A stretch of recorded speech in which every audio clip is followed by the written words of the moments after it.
House of Mystery presents Inside Writing, the radio show where authors discuss their writing process in all genres. Welcome back into the House of Mystery, and of course I'm Al Warren. Now we got, the room is crowded, I can't get enough attention here. So we've got Mr. Michael Hawley. Hi, Al. Just in case they talk about Jack the Ripper, I'm here for you. Yeah, he's a Jack the Ripper man. He likes ripping Jack off. And we got the famous baseball icon, Dave Martino.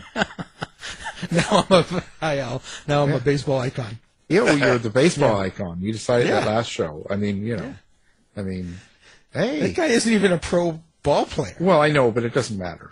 This is the days of internet, and we can be what we want to be. Dave Martino is now like the new John Smith. Yeah, that's it. Yeah, throwing the balls. So, so anyway, we will jump right into it today because we've got a man all the way from across the world talking to us today. And he's got a new book. The book is called China Hand. And this is Scott Spacek. So thank you for being here, Scott. Great to be here. Thanks for having me. Wow. So this is quite a story, the book and everything. But before we get into the story, maybe talk a little bit about how you came to writing this story. Sure. So the answer is pretty simple. I mean, over the years living in China, I just saw, experienced, and heard about so many things I thought could be really great ingredients for a realistic, torn from the headlines espionage story, and I wanted to write one. There's really been so many, great espionage novels involving Russia or the Middle East, but very, very few set in China or Asia more broadly. And it just seemed like the perfect time with, China, the top potential rival to the U.S. right now, and a Chinese government determined to displace us economically, diplomatically, militarily. The FBI is opening a new China-related, counterintelligence case every 12 hours. So I just thought reader demand was there, and I had the background for a great story. It's interesting now.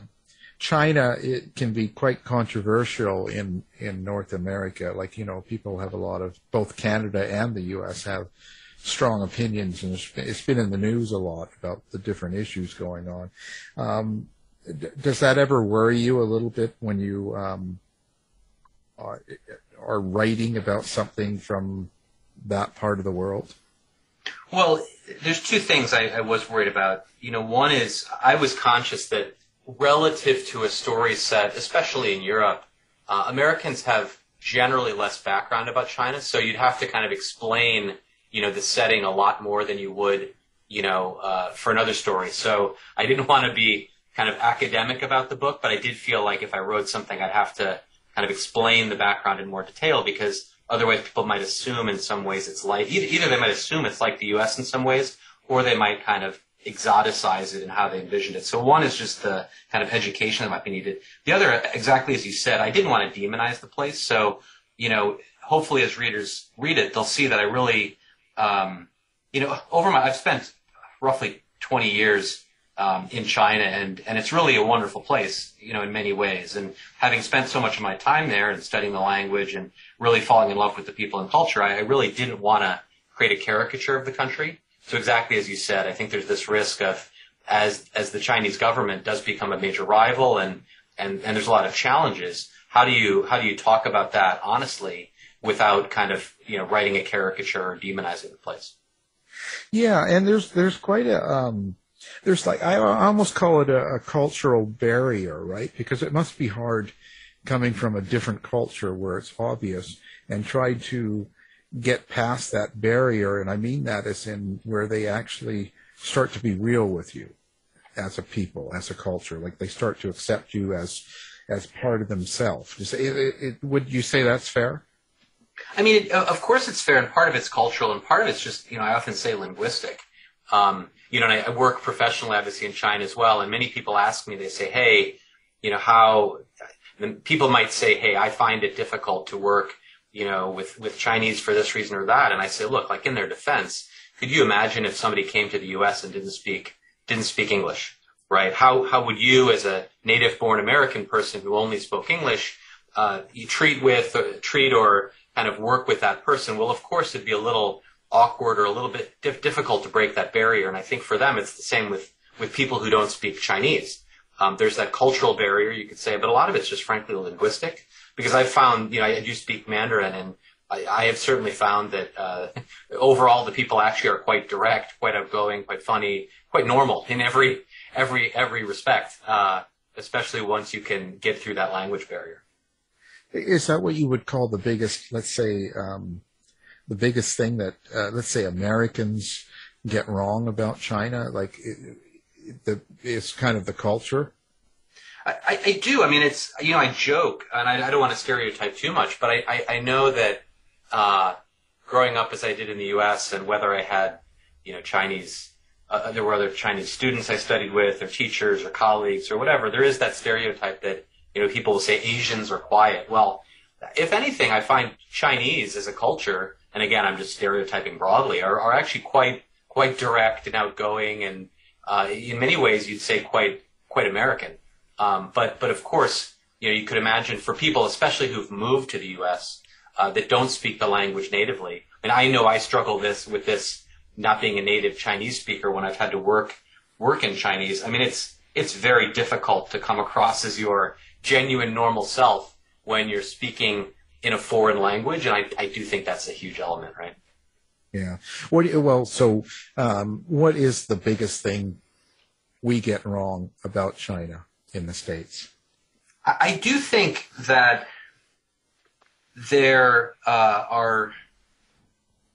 I do think there's this tendency, I don't know if I'm exactly answering your question, but when people in America tend to talk about China, they tend to come from one of two angles, each of which I find is wrong. One angle is that there is this people exoticize China and think that to understand it, you have to speak with these mysterious China hands. It's a little bit of a joke, obviously, with the book title, but, long time, people who lived in China for a long time, who love the country, and they can kind of translate this mysterious culture because it's so foreign and so different. And then when you speak with those, so-called China hands, often maybe they are kind of in love with China and generally view China through rose-tinted glasses as well. So there's this mistake one, I think, is to exoticize the place and not ascribe kind of normal incentives and normal motivations to China or Chinese people. At the flip side, which also is kind of exoticizing it or treating it as an other, is to just demonize it and describe, ulterior motives or whatnot. I mean, in my view, and this has been my experience working there professionally, negotiating contracts, it's also been my observation with with U.S.-China relations more broadly, the best thing to do with China is to treat it as a normal country driven by normal motivations. And I always joke, Chinese people, I think people in general, tend to be motivated ultimately by the same things. I mean, historically, people want, they want money, they want power, they want relationships, they want sex. I mean, there's just so many normal things people want, and then they pursue them in some way. And I broadly think that the best way to think about China or Chinese people is to think of them very normally and assume that they're going after normal things. And in China's case as a country, of course, they've grown a lot economically. It's remarkable just how much bigger, how much wealthier China is than when I first went there 25 years or so ago. And of course, China wants to kind of throw its weight around globally. I think that's very normal and not very strange. It doesn't make them evil. It just means they're trying to play a bigger role in the world and maybe be, frankly, the top dog. Well, is language the biggest barrier to those who can't speak Chinese living in China, or is it something else? I think so. It's not. I don't know if either one of you's been there, but it's not. I find anymore such a difficult place to be there. I say anymore because when I first went there, the per capita income in China was under $1,000 US. I mean, the people in general were downright poor. Even the relatively wealthy in Beijing or Shanghai, the hygiene standards, the infrastructure, it was a poor developing country. I mean, when I first went, I made $250 US a month. in China was my salary. And so back then you could say, well, a real challenge was, you couldn't get around, it was hard to get online, it was hard to make phone calls, it was hard to, you'd get food poisoning on a certainly weekly basis, often every few days. I mean, it was definitely a challenge, a hardship posting, as they used to say. I think today I think it's still not as wealthy as the U.S. by any standards, but it's a different country, but it's, to me, not fundamentally different. Living day to day, I'll say, it's not fundamentally different from living, let's say, in a very foreign European country. That said, clearly, I left in 2020, soon after COVID had started. I should say that in addition to language, something that does kind of, I'll say, wear on you. I mean, clearly there is a lot of surveillance. Clearly things are being monitored. Clearly it gets frustrating when you see sometimes the way things are reported in the news, the manipulation of things. Like, clearly that it doesn't affect, I'll say, your day-to-day living standards. It's not difficult because it's difficult to get something to eat or, live your kind of life day to day. But clearly, I think emotionally, especially as an American who grew up elsewhere, the control of information, the authoritarianism that you do see, I mean, that does, I'll say, wear on you. It doesn't typically impact you day to day until maybe it does, as you've seen some Americans get in trouble. But I don't know if that answers the question. I know it's a little rambling. Yeah. So let's talk about the premise of the book. What's the basic idea in this book, or the basic story? Well, the basic story, and then I'll get into maybe how I decided to write or came about, came up with the plot. The basic story is this kind of coming-of-age adventure story meets spy novel. So the background is, a new university grad gets an offer to teach at a Chinese university, and he just goes off. He studied a little bit of Chinese, and he goes to China looking for adventure and to perfect his Chinese. He ends up teaching at an elite Chinese university where they happen to teach diplomats and, frankly, spies. But midway through his time there, the CIA approaches and he says his beautiful colleague and love interest is the daughter of a top general who's on the verge of defecting, and they need his help to get her out. So it's supposed to be this simple mission, this simple operation. But of course, nothing goes according to plan, and it ends up being a chase for his life, or run for his life, with the full power of the Chinese state after him. That's kind of the quick background. I used to say, for people old enough to remember some of these books, I used to say it's between genres. It's a little bit a book called Rivertown, which was a nonfiction book by Peter Hessler about, going to teach in China and experiencing it. It's a little bit of Rivertown, guy teaches English in China, meets The Firm. He doesn't realize what he's signed up for, meets the Bourne Identity. He's kind of transformed into a super spy. That's kind of the background. How did I write it? Well, teaching back when I did at the school and then living for many years, I just frankly saw, a number of things that I thought could be, or I heard about things that could be the basis for a great novel, whether it's the surveillance and authoritarianism I mentioned, whether it's going to kind of diplomatic or consulate-related parties and obvious, seeing people that were obviously intelligence officers or whatnot, trying to kind of buddy up to people, or being, frankly, as many Americans living in China have been, detained by the police at some point. Just some kind of adventurous things that I thought could be great elements of the story.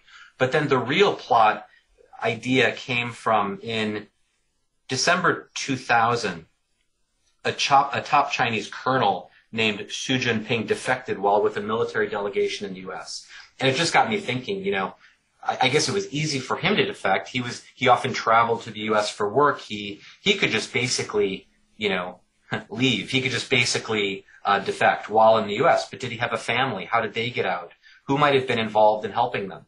And I realized, or I knew about a story where a Princeton professor after Tiananmen Square had been involved helping a Chinese dissident to actually flee, even though he was sort of under house arrest. Professor helped this guy flee to the U.S. consulate or embassy in Beijing and eventually, get out. And I just started thinking, okay, what if there's this top PLA official like Xi Jinping in 2000 who needed to defect, but, to get his family out, they need somebody's help who's living there. It just happens to be a random American who's just doing something normal like teaching or studying or working, and then everything kind of went from there. So that was the concept, and I guess for readers today, it's a little bit like Tokyo Vice in the sense, except in Beijing and with PLA instead of the Yakuza, in the sense that it's kind of an adventure story living in China, and then this American kind of gets caught up, in a crazy kind of espionage story. And how is it you create your characters for something like this? Because it sounds like there's a lot of reality, and then there's you know what I'm saying? There's a lot of reality, but there's also fiction in that. So do you draw from real people to create the characters, or is this just totally your own? Well, it's clearly a mix of both. So as I tried to say, like the plot overall is heavily drawn from a whole series of real events. So I mentioned the inspiration of the Chinese colonel defecting. I mentioned the inspiration of this Princeton professor who was involved. There were a bunch of other things as well. So clearly the true elements are, there's also the U.S. bombing of the Chinese embassy in Belgrade. There's Boss Eli and the new leftist movement, and a CIA officer who kind of a turncoat U.S. former CIA officer named Jerry Chun-Sing Lee, who's believed to expose much of the network. So much of the plot is kind of inspired by, I say, real events, and then the characters. Again, it's a bit of a mix. So for better for worse, I will say, especially 25 years ago, relatively few people went to China. So I joke that there were a lot of real characters there. So kind of the old, you would joke the old China hands who'd been there since the 70s or early 80s. Kind of very interesting characters like the you could say the Tom Blum character that's in the book, or other just fairly random Americans, maybe like myself, but also, the character Will is a little bit inspired by a former military guy that I taught with at the school. And clearly in Andrew's case, he's inspired by, you could say, elements in my own life, but it's definitely not me. I mean, what I sometimes say is, in the same way that, Jack Carr has drawn on real elements from his own experience as a Navy SEAL to create James Reese. Well, I've tried to do the same with Chinahan, but clearly, Andrew Callahan is not me, and none of the characters are directly real people. Well, you are clearly Lily. Exactly. Actually, my wife is kind of suspicious of who this mysterious Lily might be, but yeah, it's definitely not me. Well, how do you experience your characters? Do you have an inner monologue? Can you hear the dialogue in your head, or is it more that you visualize the story as you're putting everything into prose? Well, the real challenge, the real thing, I'm a first-time writer. I've never, I never took a writing class. I never, this is really the first thing I've ever written. And the real danger for me on that question of how realistic is it is, you do default sometimes to writing, especially this book is in the first person, obviously. When you're writing in the first person, writing something that starts to come across like too much of a memoir or too autobiographical, and you do, at least I found, I defaulted to almost having Andrew come across like me. Even when I tried to fictionalize him, I was afraid that's how he came across. And as a result, I think, and the first and second drafts, I think, came in at like 450 pages. And I think the biggest change, frankly, between those early drafts and the final was just slashing stuff that was too close to me and making sure that I was really creating a character as opposed to, recounting personal events. So that's, as a first-time writer, I do think I default to things a little bit closer to my own experience, but that's probably natural. Scott, how about Hong Kong? Do you get Hong Kong involved? Because I had been there before the time when they became part of China, but that's lots of English speaking was going on there. In an earlier draft, because I've spent a lot of time in Hong Kong. I traveled there back when I was teaching, and then I did live there at one point for a few years. I did try to bake it in because I was trying, so many kind of fun international adventure stories do kind of jump from city to city and so on. in an earlier draft, there was a key scene in Hong Kong. I removed it all because I just found it a little bit difficult to bake into this story. But wait for the sequel, and it will show up there. So at the end of the day, someone picks up the book and they take it home, read it. Is there something you want them to take away from the book? Is there a subtext or something other than the entertainment and the story itself? The only real subtext, I do hope that readers go away and look, clearly the book is dramatized, clearly it's fictionalized, clearly, and I shouldn't say embarrassed, but clearly there are elements that are a little over the top, as in any adventure story. But I really hope that, readers, especially ones who maybe haven't been to China or Asia in general, hopefully they learn something. Hopefully they feel like they've a little bit gotten to experience, a culture they didn't know didn't know very well, and hopefully they feel like they understand it, just a little bit better. And then hopefully, because of some of the plot elements about, of course China's trying to, I think, usurp the U.S. as a great power, hopefully people start to take China a bit more seriously. I'm always astonished, and this is one of the backgrounds to the book. Like I said, there's so many stories focused on Russia, for example, as a threat to the U.S., as a rival. People have grown up with the Cold War and so on, and I do think that's a big driver of why, even though, at least in my view, the only existential threat to the U.S., the only country that could possibly surpass the U.S. in our lifetimes is China. It's the only true near peer or soon-to-be peer military and economic rival. And yet, it's astonishing to me that the headlines overwhelmingly just focus on Russia and the Middle East, and our diplomatic corps continues to focus on Russia and the Middle East. I really hope people start to take China a bit more seriously as a major power, as a rival, and I think that would be a good outcome.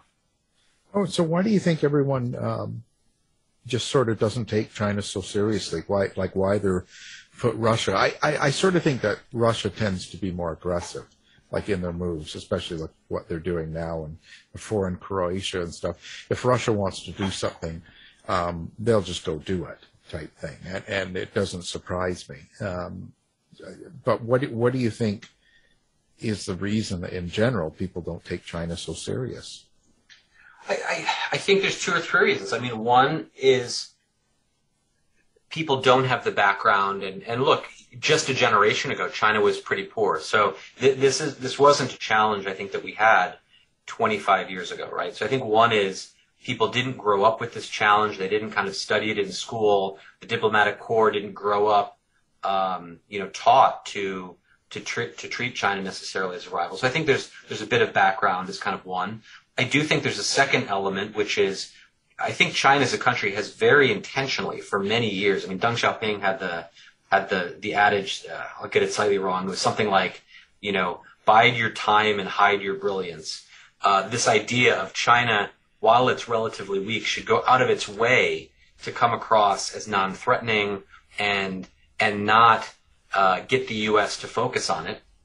And then building on that, there's clearly a massive, I'll say, lobbying and influence effort by China and by, I'll say, friends of China to not treat China as a rival. So I do think, and I talk a little bit, I hint about this in the book, even though it's set years ago, I do think China has truly infiltrated. U.S. academia, U.S. corporates, they actively, push U.S. corporates to lobby on China's behalf. Don't let the U.S. If you don't help us get the U.S. government not to push back on something or not to treat us like if you don't lobby on our behalf, we won't let you into China. We won't let you do business here. And I do think that universities, academics, the Chinese government, many people lobbying on China's behalf have kind of kept it out of the focus.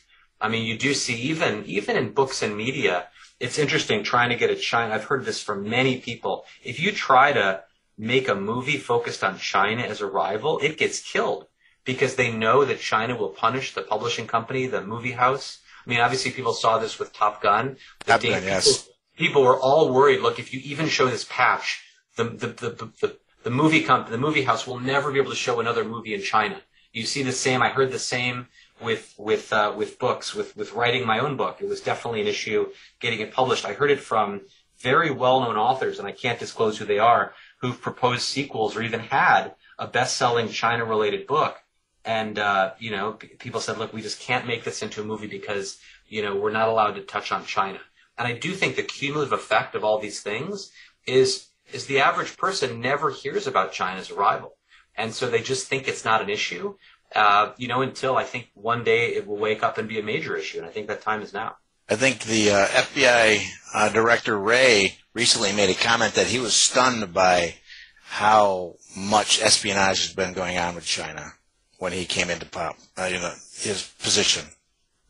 Oh, look, absolutely. And I mean, even to personalize it or give it a true anecdote, I mean, I used to work with a lot of U.S. educated Chinese engineers, and I remember one of them half joking but half seriously saying that basically everybody he knew that studied it or worked in the U.S. in a technical area at some point either was contacted or knew of a close acquaintance that was contacted by the local Chinese consulate to hand over some sort of information or technology or whatnot they had access to. China is well known for, they manage actively, there's these so-called Chinese Students and Scholars Associations. It's basically like the Chinese Student Association at every major U.S. university. These are part of the so-called United Front. They are actively managed by the Chinese consulates. The Chinese consulates monitor the activity of Chinese students in the U.S., and they actively push them to help where needed or help where wanted, in the U.S. with information, intelligence, et cetera. It is truly, as I think Ray has said, like on China's part, a whole of society effort to steal information and gain leverage over the U.S. And I do think people need to wake up to, it's not that China's an evil place. I just think they're leveraging every asset they have in a very systematic way. And the U.S., I think, has been very naive about this threat. I agree. And also, I think what's been happening the last few years, and this is where Russia is involved too, is the United States seems to be an experiment for authoritarians to see how much they can get, the United States can get controlled by fake news, the whole system. They're watching very closely. Oh, look, and it's not, and to be clear, I agree with you entirely, and Russia has been a real problem there. And let there be no doubt that China does exactly the same things. And I think, with TikTok, look, two examples. One, we're doing this meeting on Zoom. Zoom's back end is entirely in China. I have no doubt this call is monitored in China. The vast majority of the Zoom engineering team is in Shanghai. I have no doubt that they leverage this, right? Likewise, TikTok.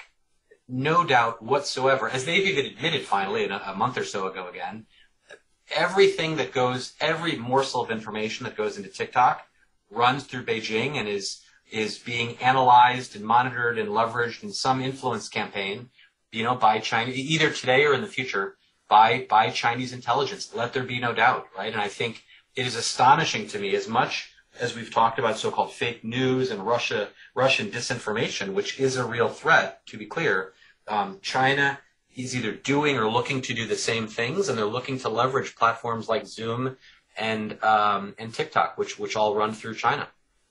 And House of Mystery, they're leveraging everything. I can see it.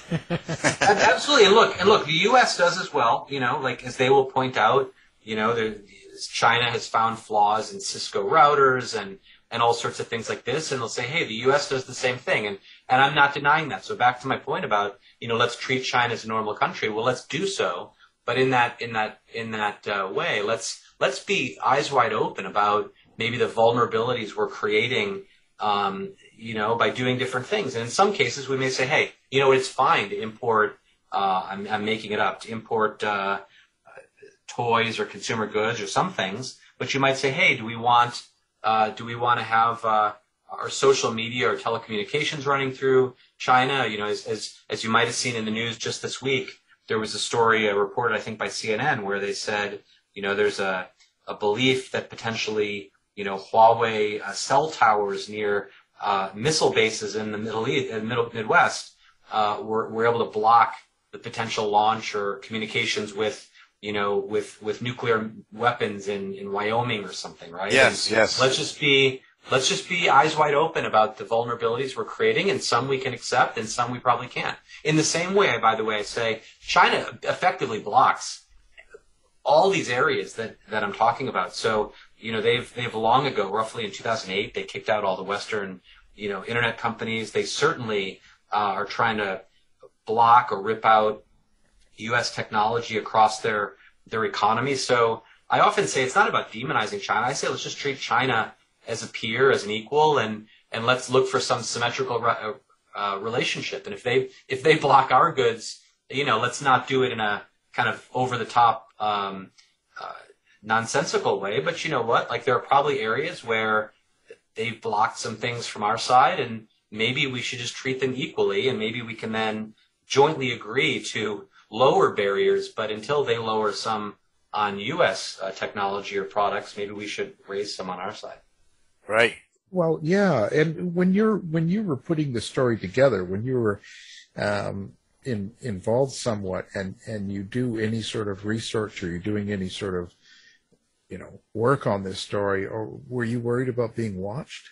Well, I have no doubt. I mean, it's funny, when the Cold War ended, all these people who had lived in Russia or Eastern Europe, they discovered that there were these files on them. These might have been very normal people who just happened to visit Russia or USSR at the time. I have no doubt there are files on me. I have no doubt that a little bit as Andrew in the book discovers, you know, a bug. I have no doubt there was surveillance equipment, and there's various files on me.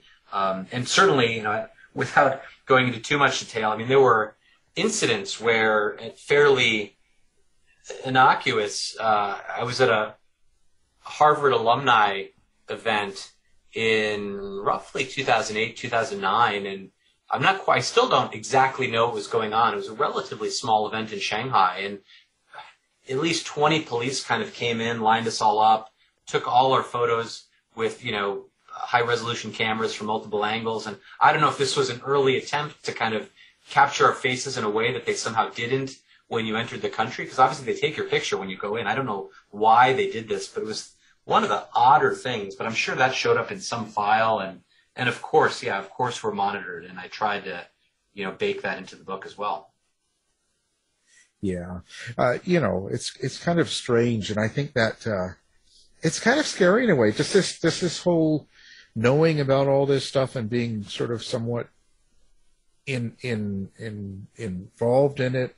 Does that sort of put you on edge a little?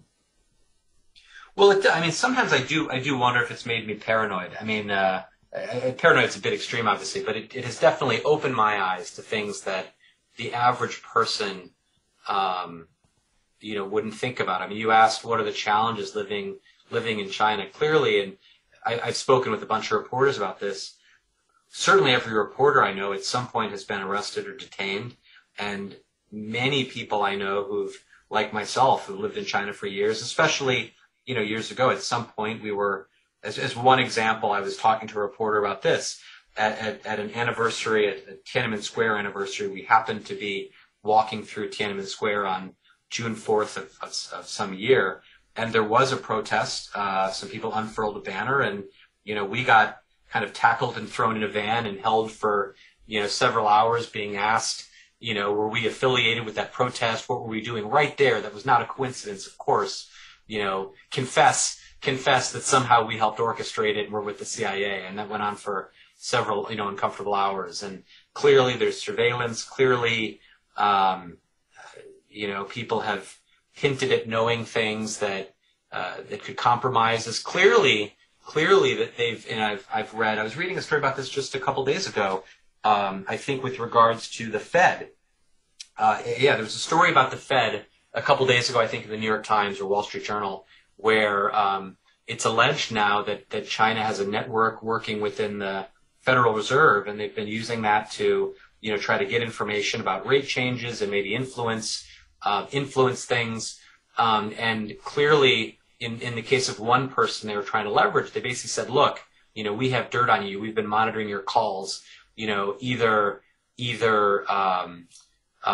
help us, or we will, reveal this. So just traditional blackmail. No doubt with what they know from Zoom and monitoring. It's well known, they will tap probably everybody who goes to China. Your cell phone, it gets penetrated. Some type of malware gets put on it. Clearly, if you use WeChat, there's some kind of malware that monitors your microphone and probably camera. Clearly, they will use that for blackmail and in key situations. I have no doubt. Yeah, we call that compromise. Us Russian agents. It's exactly the same thing, and there's well known in espionage books is the story of honey traps and so on, and China is also well known for leveraging that, just as Russia does. So all these things, it's not that China's evil or totally different, but let there be no doubt they play hardball with the best of them. Right. Yeah, and I don't think people necessarily dislike China more than, let's say, Russia or anything else. But isn't it more about the way they treat their own people? Because isn't that kind of the idea in America is that China is still very bad to its people, and there's not a lot of freedom. Do you think people would treat them as a more serious threat, let's say, if they were a freer country? Because in a sense that if they had more of a country that run more like the U.S.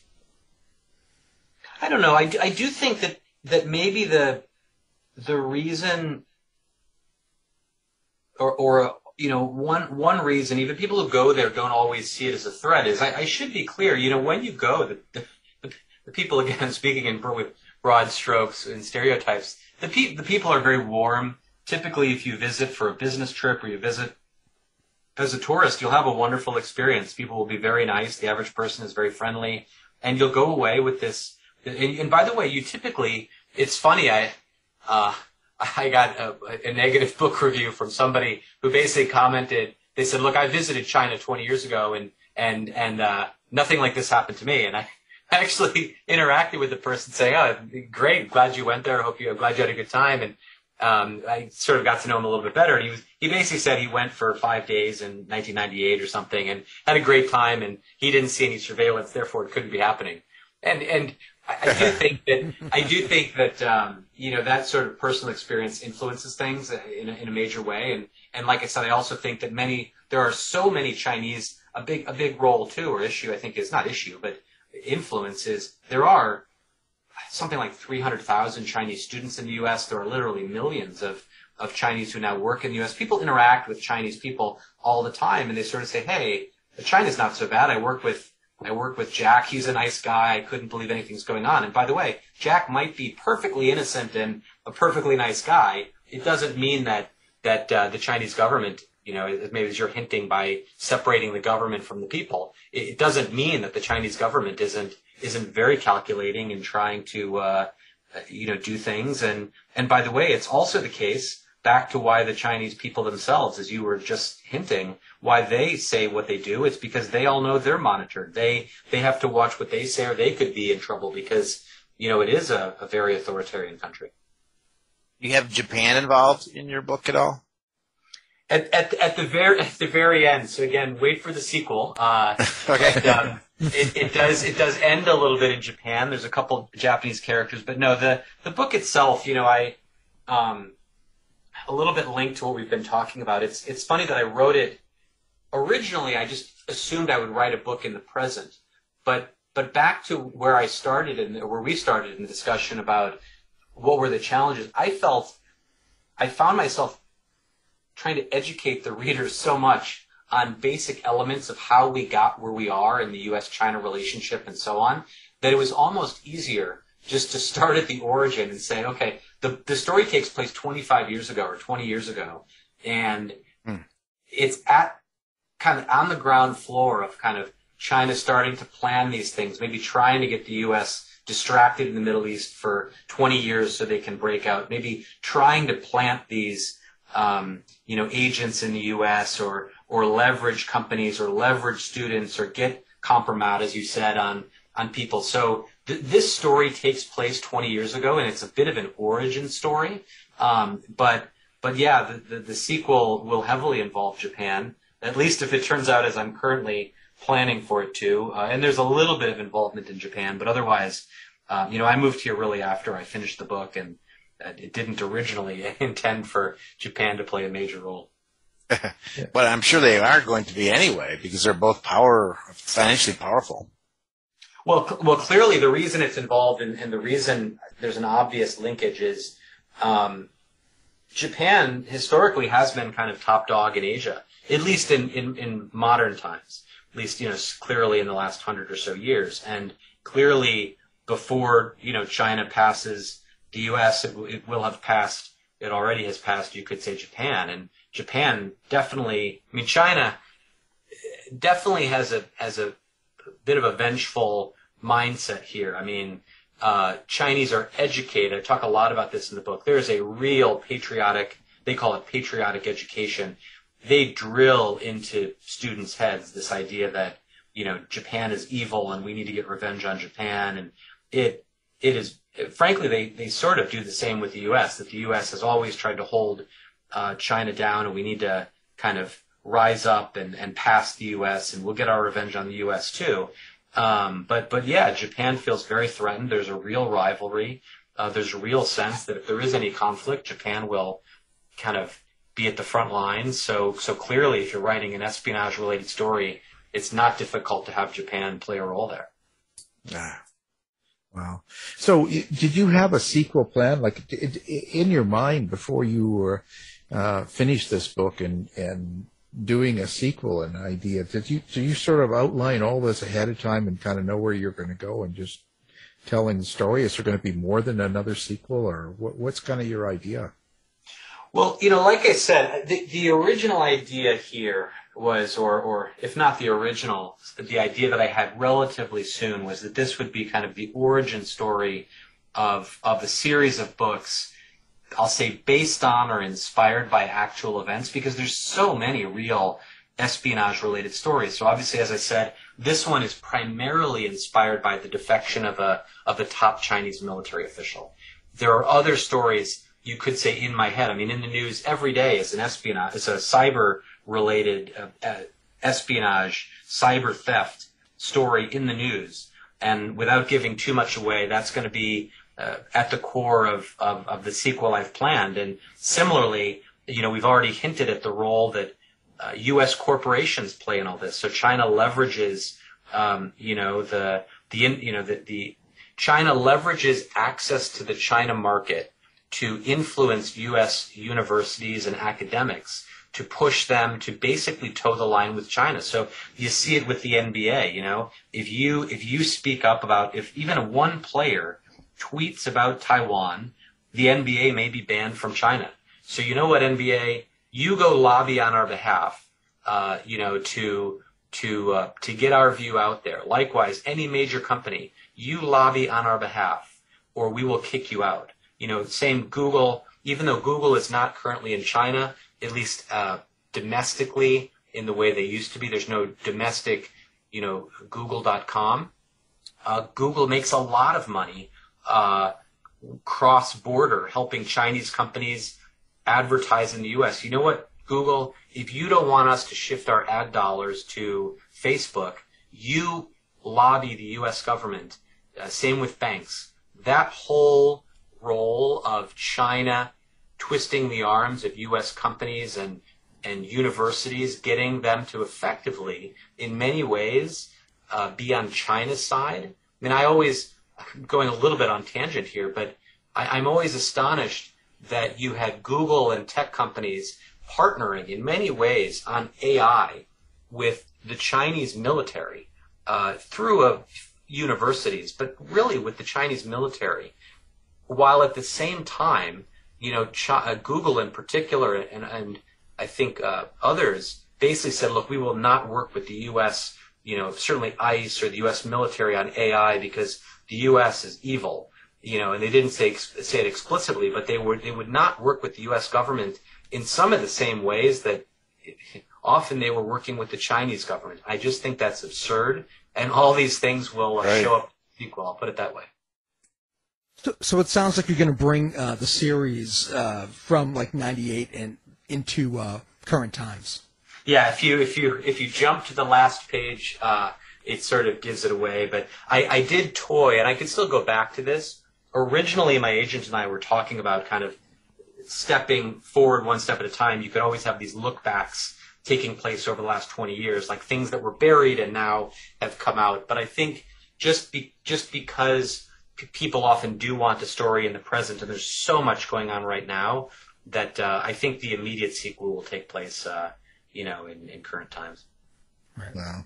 So now, how do you like people, readers and stuff, to get in contact with you? What is your contact information? Do you have like a website, social media, phone number? Easiest way, you can find me at scottspacek.com. I've got my author page. You can find me at Twitter at scottspacek as well. Those are probably the two best, the website or at Twitter.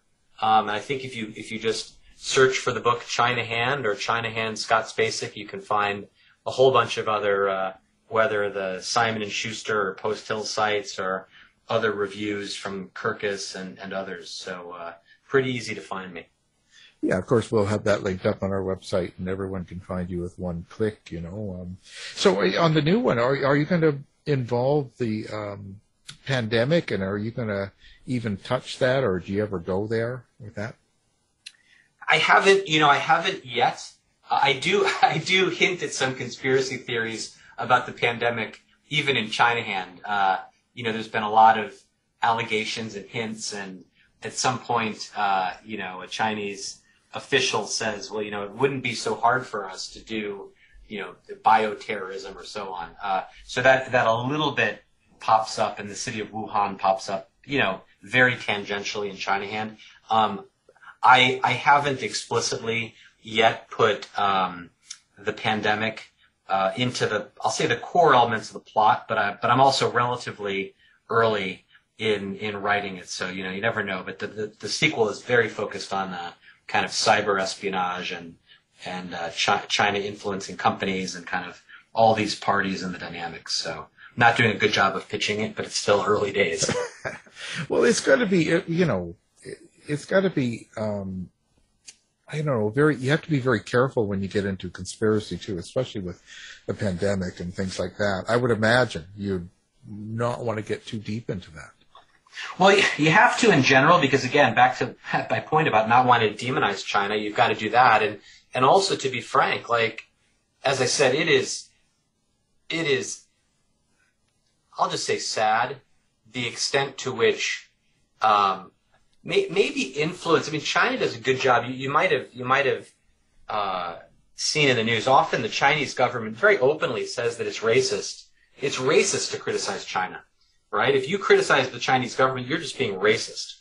And I do think they've cleverly leveraged a lot of the kind of, whether it's the culture wars or the kind of cultural dynamics in the U.S. right now, to get their way. And I will say that, whenever you write a book about China, you're a little bit damned if you do, damned if you don't on almost every element. Because I kind of find in sharing early drafts with people, I either found I'd share it with a so-called old China hand who'd say, no, this is too hard on China. You're demonizing them. Or somebody'd say, how can you make China look like they'd be spying on the U.S.? You have that group. And then on the other side, you have the kind of, you could say Fox News or hard, extreme right conservatives who are saying, no, you've got to amp it up more. Like you're downplaying just how evil China is. So it's quite difficult, I'll say, touching on China because people don't know it well, and many people seem a little dissatisfied, whether it's agents or editors or movie houses. So exactly as you said, it's very tricky. I've tried to thread the needle, but ultimately I'll leave it up to readers to decide for themselves. Were you in China when the pandemic hit? I was actually coincidentally in Hong Kong for that very recent period. So we were in Hong Kong, but I was working a lot. I was working almost every week in China, right up until the lockdown. So we knew they were going to lock down. I had been working in Shanghai almost on a weekly basis, but living at the time in Hong Kong, and I was in Hong Kong until late 2020. So they had already, really they tried to get the chronology right. Basically, schools shut roughly, I think it was January 24th of 2020. They were closing the borders. It was either from roughly March 1 of 2020.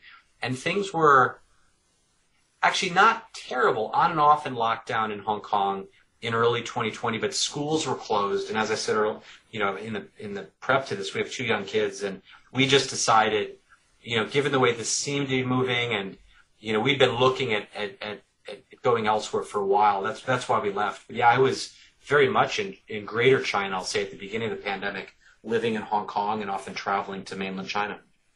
Or he was really living in Wuhan, and he probably knows a little bit more. We got to talk to him more, Al. Yeah, like what's going on here? So was it a bat or was it a conspiracy? Was it pre-made?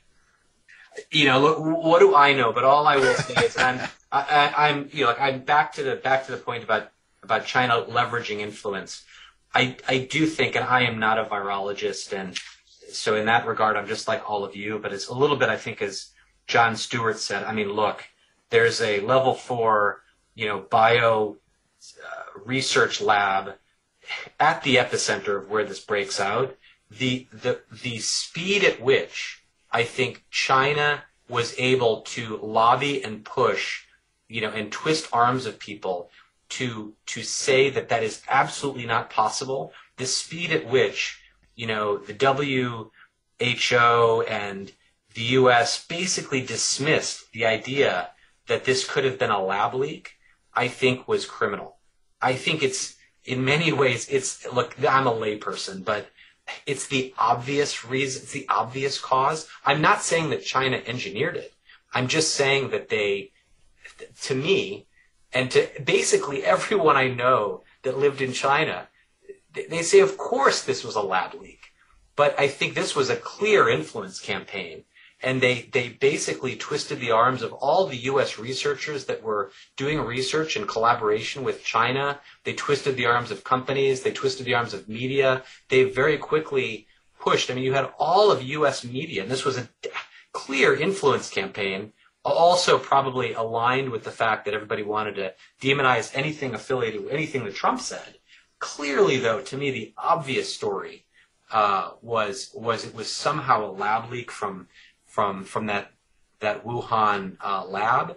But, I'm not a virologist, but the speed at which that whole concept was dismissed and criticized as racism or whatnot was truly a remarkable Chinese influence campaign, right up there with anything Russia's ever done. So coincidentally, the Secret Service lost their emails on January 6th and at that time. Something strange. Exactly. And in the same way, it would be nice, the same way that the media will jump on any Russian conspiracy, I would encourage them to investigate China conspiracies. And some will be false, but some will be true. Right. Yeah. Well, we know Bill Gates created the whole thing, right? Come on. I had nothing but urges to buy Windows and sell my Mac ever since. I thought it was Zuckerberg. That's what I heard. But well, that's true. Right. Well, this is great. I really appreciate the conversation. And now the book we're talking about is called China Hand, and our guest is the author, Scott Spacek. So thank you for being on the show. Thanks for having me. Great. Thank you. Tired of wasting time trying to decide what to watch on your streaming service? Go to our website and look for the Martino movie reviews. You've been listening to the House of Mystery radio show. To find out more about our guests, hosts, or show, go to www.houseofmystery.com. Show's over for now. Was it as good for you as it was for me? Yeah. Good night. This has been a production of Something Weird Media. I'll be back.